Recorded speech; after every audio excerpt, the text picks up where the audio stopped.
গণহত্যার পর এবার গুমের ঘটনায় অভিযোগ দায়ের বাড়ছে আন্তর্জাতিক অপরাধ ট্রাইব্যুনালে। গত 4 দিনে চিফ প্রসিকিউটরের কাছে দাখিল হওয়া 14টির 13টি অভিযোগই এ বিষয়ে। সম্প্রতি আইসিটি আইনের সংশোধনীতে গুম অন্তর্ভুক্ত করার প্রস্তাবের পর মামলার আগ্রহ বাড়ছে ভুক্তভোগী ও নিখোঁজ ব্যক্তিদের স্বজনদের। অন্তর্বর্তী সরকার ক্ষমতা নেয়ার পর থেকে এখন পর্যন্ত আন্তর্জাতিক অপরাধ ট্রাইব্যুনালে 43টি অভিযোগ দায়ের হয়েছে। এর মধ্যে শেখ হাসিনাকে প্রধান আসামি করে প্রায় 30টি অভিযোগ গণহত্যা ও মানবতা বিরোধী অপরাধের। তবে শেষ 13টি অভিযোগ গুমের। এর মধ্যে বুধবারই দায়ের করা হয় 11টি।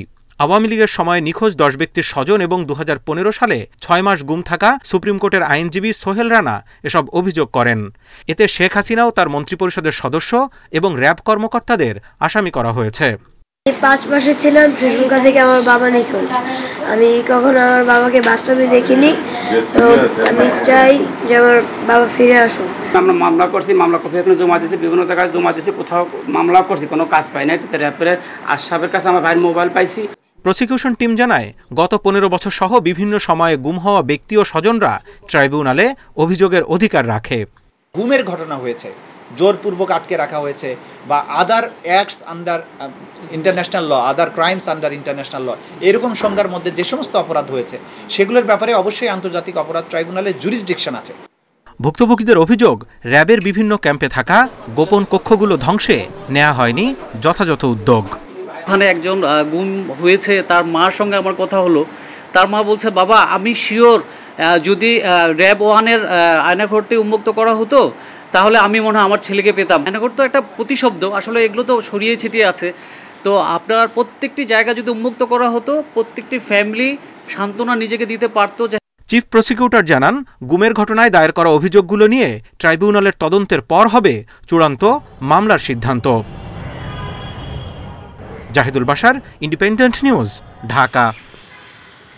চট্টগ্রামে গান গেয়ে যুবককে পিটিয়ে হত্যার ঘটনায় 3 জনকে গ্রেপ্তার করা হয়েছে। দুপুরে সংবাদ সম্মেলনে এই তথ্য নিশ্চিত করেছে চট্টগ্রাম মেট্রোপলিটন পুলিশ।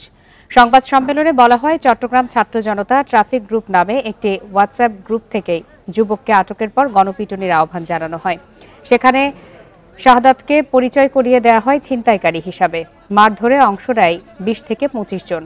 মারধরের সময় ভিডিও করার পাশাপাশি সেলফিও তোলে হত্যাকারীরা। হত্যাকাণ্ডে জড়িত মূল হোতাসহ 3 জনকে গ্রেপ্তারের পাশাপাশি বাকিদের ধরতে অভিযান চলছে বলেও জানায় পুলিশ। চট্টগ্রামে খুঁটির সাথে বেঁধে যুবককে পিটিয়ে হত্যার 40 দিন পর ভিডিও ভাইরাল হয় সামাজিক যোগাযোগ মাধ্যমে। ছড়িয়ে পড়া ভিডিওতে দেখা যায় ওই যুবককে পেটানোর সময় গান গাইছে একদল যুবক। মোটামুটি পূর্ণাঙ্গ তথ্য পাইছি এবং তাদের মাধ্যমে আমরা যেটা হোয়াটসঅ্যাপ গ্রুপ, এই যে চট্টগ্রাম ছাত্র জনতা ট্রাফিক গ্রুপ, এটা আমরা পাই, তদন্তে পাই এবং সেটাকে আমরা অ্যানালাইসিস করি। সেখানে কিছু আমরা ডকুমেন্টস পাই, কে কী লিখছে, তা কে কীভাবে জড়িত, আমরা মোটামুটি এটা পেয়েই আমরা একটা ক্লিয়ার আইডিয়া পেয়ে গেছি। ঢাকা বিশ্ববিদ্যালয়ের হলে তোফাজ্জলকে পিটিয়ে হত্যার ঘটনায় 15 জনের বিরুদ্ধে মামলা করেছেন নিহতের ফুফাতো বোন আসমা আক্তার। এতে ফজলুল হক হলের সাবেক প্রভোস্ট অধ্যাপক শাহ মোহাম্মদ মাসুমকেও আসামি করা হয়েছে। দুপুরে ঢাকার মেট্রোপলিটন ম্যাজিস্ট্রেট আক্তারুজ্জামানের আদালতে এই মামলা দায়ের করা হয়। গত 18 সেপ্টেম্বর মানসিক ভারসাম্যহীন তোফাজ্জলকে চুরির অভিযোগে নির্মমভাবে পেটায় কয়েক শিক্ষার্থী। পরে তাকে ঢাকা মেডিকেল কলেজ হাসপাতালে নিয়ে গেলেও বাঁচানো যায়নি। এ ঘটনায় 19 সেপ্টেম্বর 6 শিক্ষার্থীকে গ্রেপ্তার করে পুলিশ। তারা এরই মধ্যে আদালতে স্বীকারোক্তিমূলক জবানবন্দি দিয়েছেন। এ ঘটনায় সংশ্লিষ্টতা পাওয়ায় 8 ছাত্রকে বহিষ্কার করেছে বিশ্ববিদ্যালয় প্রশাসন।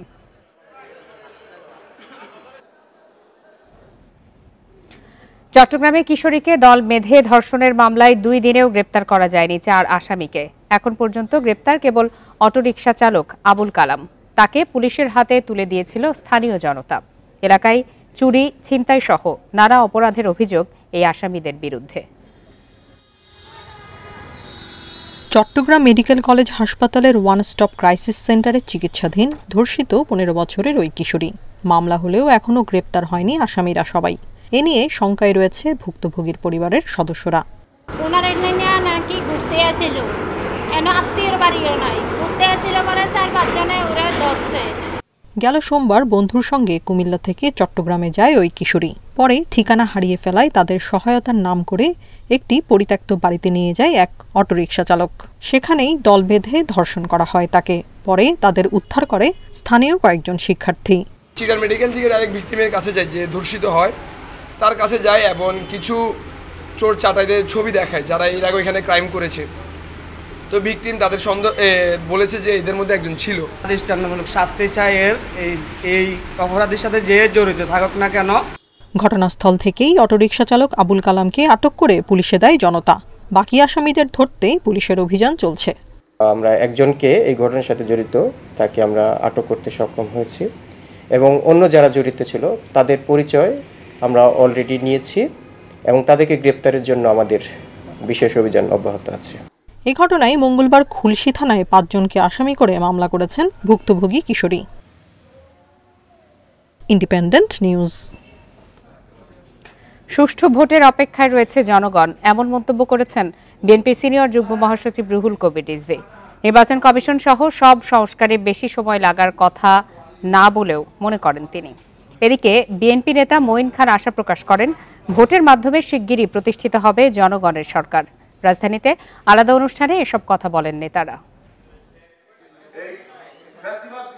জাতীয়তাবাদী পল্লী চিকিৎসক অ্যাসোসিয়েশনের 16তম প্রতিষ্ঠা বার্ষিকী উপলক্ষে ঢাকা রিপোর্টার্স ইউনিটিতে আলোচনা সভার এই আয়োজন। অনুষ্ঠানে বিএনপি নেতা রুহুল কবির রিজভী মন্তব্য করেন, বিএনপি সবসময় দেশের স্বার্থ রক্ষায় রাজনীতি করে, আর আওয়ামী লীগ দেখেছে ভারতের স্বার্থ। তবে ওই দেশে ইলিশ রপ্তানিতে কোনো আপত্তি নেই বিএনপির। এ সময় নির্বাচন কমিশন সহ বিভিন্ন প্রতিষ্ঠান সংস্কার ইস্যুতেও কথা বলেন তিনি। কথাবার্তা বলবে ভারতের একজন কেন্দ্রীয় এবং প্রভাবশালী মন্ত্রী, তখন আমার তো আবেগ আসবে না। এরা তো আমাদের সাথে বন্ধুত্ব চায় না, জনগণের সাথে বন্ধুত্ব চায় না। এরা বন্ধুত্ব চায় শুধু শেখ হাসিনার মতো একজন ভয়ঙ্কর রক্ত পিপাসী। এরা বাংলাদেশের জনগণকে ওরা পছন্দ করে না। এখন এইখান থেকে সংস্কারের জন্য প্রয়োজনীয় যে আইন, সে আইন করা তো কোনো অসম্ভব না।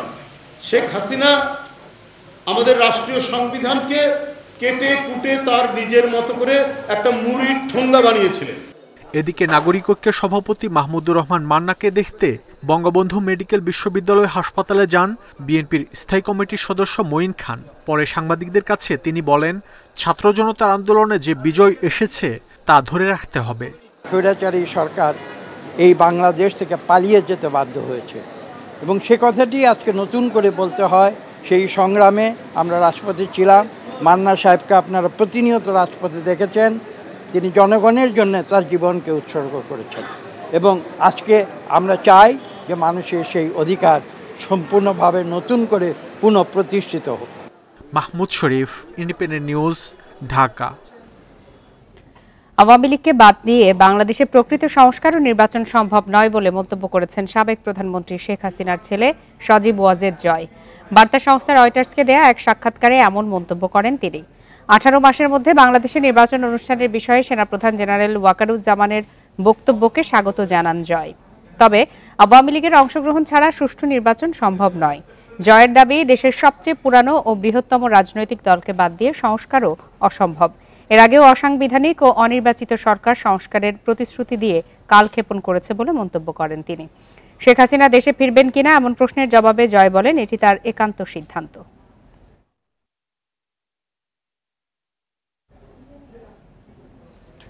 বাংলাদেশের জিডিপি প্রবৃদ্ধির পূর্বাভাস কমালো এশীয় উন্নয়ন ব্যাংক এডিবি। চলতি অর্থবছর প্রবৃদ্ধি 5.1% হবে বলছে সংস্থাটি। বুধবার এডিবির হালনাগাদ প্রতিবেদনে বলা হয়, জুলাই ও আগস্টে রাজনৈতিক অস্থিরতায় ব্যবসা বাণিজ্য বিঘ্নিত হয়, প্রবৃদ্ধি কম হবে। এছাড়া খাদ্যপণ্যের দাম বাড়ায় অর্থবছর শেষে মূল্যস্ফীতি 10% ওপরে থাকবে। 2024-25 অর্থ বছরে বাজেটে দেশের জিডিপির প্রবৃদ্ধি ধরা হয়েছিল 6.75%। তবে আন্তর্জাতিক দাতা সংস্থা এশীয় উন্নয়ন ব্যাংক এডিবি বলছে, অর্থ বছর শেষে প্রবৃদ্ধি হবে 5.1%। এর আগে প্রবৃদ্ধির পূর্বাভাস ছিল 6.6%। এডিবির এ পূর্বাভাস বিশ্বব্যাংকের দেয়া গত জুনের পূর্বাভাসের তুলনায় কম। চলতি অর্থ বছরে বাংলাদেশের অর্থনৈতিক প্রবৃদ্ধি 5.7% হবে বলে জানিয়েছিল বিশ্বব্যাংক। এডিবির প্রতিবেদন বলছে জুলাই আগস্টের রাজনৈতিক অস্থিতিশীলতা এবং আইন শৃঙ্খলা পরিস্থিতির অবনতিতে ব্যবসা বাণিজ্য ব্যাপকভাবে ক্ষতিগ্রস্ত হয়েছে। এছাড়া দেশের বিভিন্ন স্থানে বন্যা, উচ্চ মূল্যস্ফীতি এবং বৈশ্বিক আর্থিক অস্থিতিশীলতার কারণে সামষ্টিক অর্থনীতির ওপর নেতিবাচক প্রভাব পড়েছে। এসব কারণে অর্থনৈতিক প্রবৃদ্ধির পূর্বাভাস কমানো হয়েছে। পণ্য ও জ্বালানির দাম বৃদ্ধি এবং টাকার মান কমে যাওয়ায় খাদ্যপণ্যের দাম আরও বাড়বে বলছে এডিবি। এর ফলে মূল্যস্ফীতি 2 অঙ্কে পৌঁছাতে পারে বলে সতর্ক করেছে সংস্থাটি। এডিবির পর্যবেক্ষণ বলছে দেশের অর্থনীতিতে দ্রুত সংস্কার প্রয়োজন। রাজস্ব ও আর্থিক নীতি কঠোর করার পাশাপাশি সুদ ও বিনিময় হার স্থিতিশীল করাও গুরুত্বপূর্ণ বলে মনে করছে সংস্থাটি। এছাড়া অর্থনীতির বৈচিত্র্যকরণে কার্যকর পদক্ষেপ নেওয়াও জরুরি। ইফাতারা, ইন্ডিপেন্ডেন্ট নিউজ। দুর্বল ব্যাংকগুলোকে তারল্য সহায়তা হিসেবে ঋণ দিতে সম্মত হয়েছে সবল 10টি ব্যাংক, আর সার্বিক বিষয়টি তদারকি করবে বাংলাদেশ ব্যাংক। বুধবার এই তথ্য জানান কেন্দ্রীয় ব্যাংকের মুখপাত্র হুসনে আরা শিখা। এর আগে বিকালে দুর্বল ব্যাংকগুলোকে কিভাবে তারল্য সহায়তা দেয়া যায় সে ব্যাপারে বাংলাদেশ ব্যাংকের গভর্নরের সাথে বৈঠক করে সবল 10টি ব্যাংকের ব্যবস্থাপনা পরিচালকরা। বৈঠক শেষে তারা সাংবাদিকদের বলেন, দুর্বল ব্যাংকগুলোকে টাকা দেওয়ার ক্ষেত্রে কেন্দ্রীয় ব্যাংকের নজরদারি থাকবে। আর কোনো ব্যাংক চাইলে ঋণের জন্য নির্দিষ্ট পরিমাণ টাকা নির্ধারণ করতে পারবে না। সেক্ষেত্রে কেন্দ্রীয় ব্যাংকের নির্দেশনা থাকবে।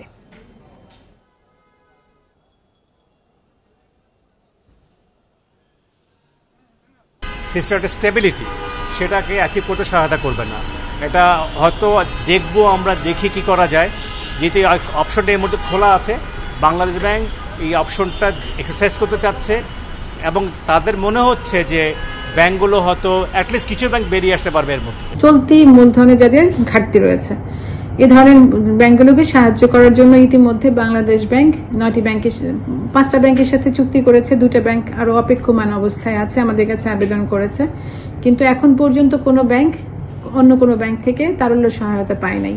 তারই পরিপ্রেক্ষিতে আজকে বাংলাদেশ ব্যাংকে একটি সভা হয়েছিল, এর মধ্যে 10টি ব্যাংক পার্টিসিপেট করেছে।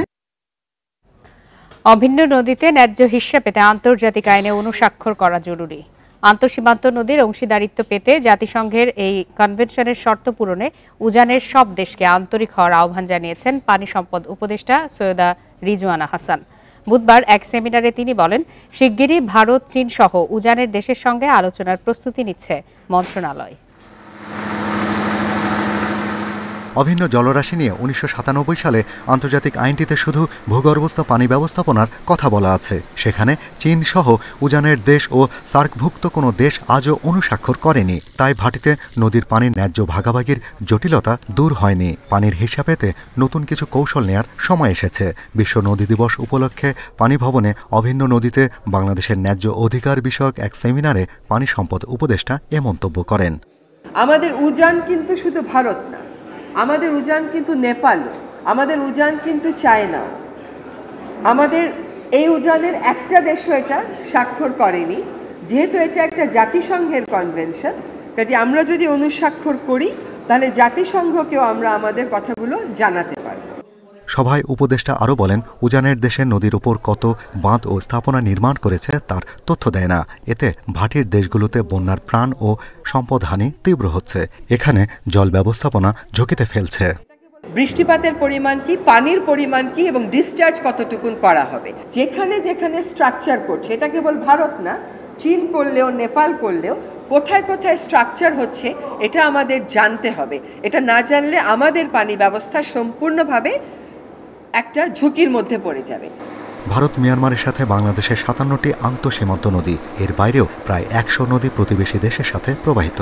এসব পানি নিয়ে দ্রুত আলোচনা হবে বলে জানান পানি উপদেষ্টা। Shahriar Anirban, independent news, Dhaka. Lieutenant Tanzim Sarwar Nirjon হত্যার ঘটনায় অভিযান চালিয়ে 6 জনকে আটক করেছে সেনাবাহিনী। আটককৃতদের কক্সবাজারের চকরিয়া থানায় হস্তান্তর করা হয়েছে। পুলিশ জানিয়েছে আটককৃতরা হলেন বাবুল প্রকাশ, হেলাল উদ্দিন, আনোয়ার হাকিম, আরিফ উল্লাহ, জিয়াবুল করিম এবং মোহাম্মদ হোসেন। এদের মধ্যে 4 জন ডাকাতির সঙ্গে সরাসরি জড়িত বলে অভিযোগ রয়েছে। আটকের সময় তাদের কাছ থেকে 2টি দেশীয় আগ্নেয়াস্ত্র, বিভিন্ন ধরনের 11 রাউন্ড গুলি, হত্যাকাণ্ডে ব্যবহৃত একটি ছুরি, একটি পিকআপ এবং একটি মোটরসাইকেল জব্দ করা হয়েছে। এর আগে গোয়েন্দা তথ্যের ভিত্তিতে মঙ্গলবার রাতে চকরিয়ায় অভিযান চালাতে গিয়ে অভিযুক্ত ডাকাতদের হামলায় মারা যান লেফটেন্যান্ট তানজিম।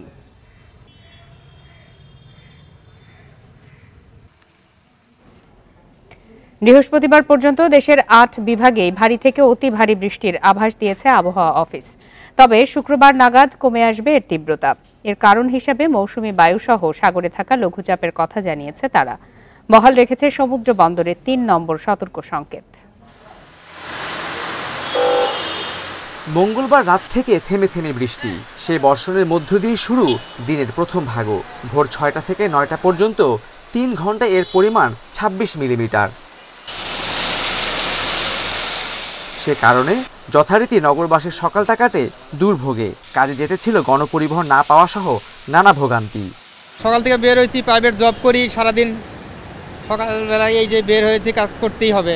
মার্কেটিংয়ের চাকরি, আমাদের তো কোনো শান্তি নাই। বৃষ্টিতে তো সমস্যা হইতেছে, যাতায়াতে অনেক সমস্যা, রাস্তার ভালো না, পানি রাস্তার মধ্যে হাইটে হাইটে আসতে হয়।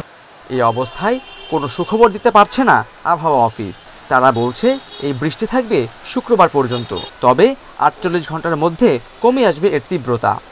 আজকে সারাদিনে থাকবে কম বেশি এবং এটা আগামীকালকে পর্যন্ত থাকবে, অর্থাৎ কালকে পর্যন্ত থাকবে। কালকের পরে বৃষ্টিপাতের যে ইয়েটা আছে, এই বৃষ্টিপাতের প্রবণতাটা কমে আসবে।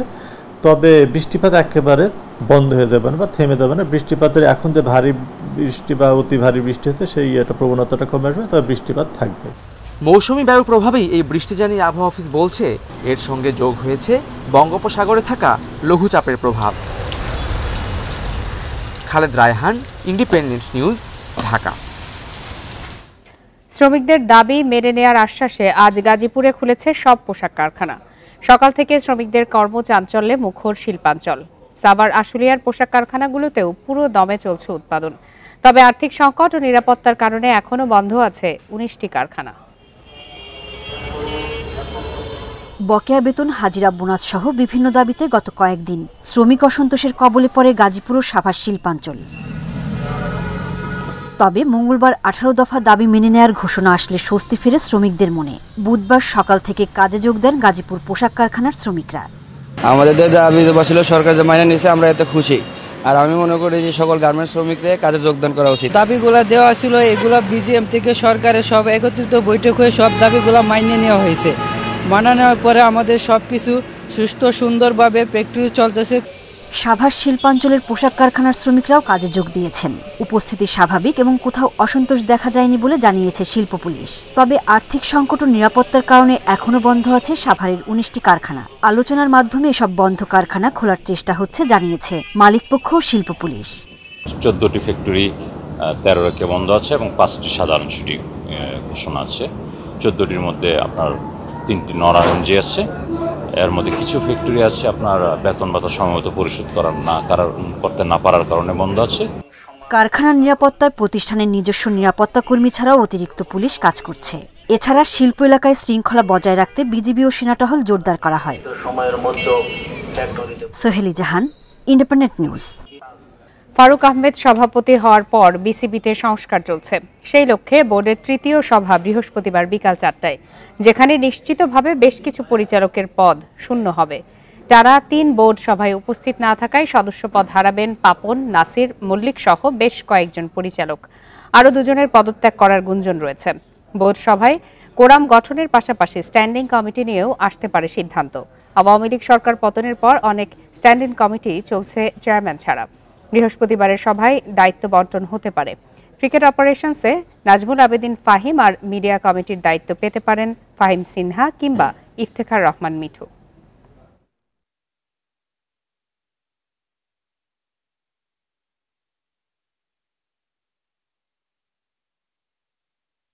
আর এই ছিল আজকের বিরতিহীন রাত ৯টায় বাংলাদেশে। এতক্ষণ সাথে থাকার জন্য ধন্যবাদ সবাই।